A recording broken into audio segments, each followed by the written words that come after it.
আজকে রেডি হয়ে নিয়েছি লোকনাথ বাবার পুজো দিতে যাওয়ার উদ্দেশ্যে। আসলে বাড়ি কমপ্লিট হয়ে গেছে, কিন্তু পুজোগুলোও তো দিতে হবে, তাই আজকে দিতে যাচ্ছি লোকনাথ বাবার পুজো।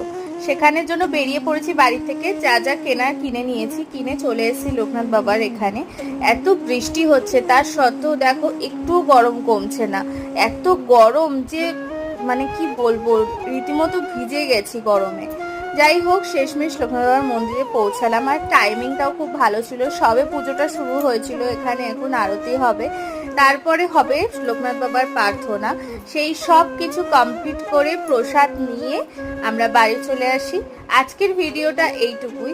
যদি তোমাদের ভালো লেগে থাকে, please do not forget like, share, comment and subscribe our channel. Please ভিডিওটাকে প্রচুর প্রচুর লাইক করো, শেয়ার করো অ্যান্ড কমেন্ট করো। যদি আরও কিছু ভিডিও আমাদের তরফ থেকে দেখতে চাও, সেটাও আমাদের কমেন্ট বক্সে কমেন্ট করে জানিও। আজকের জন্য টাটা।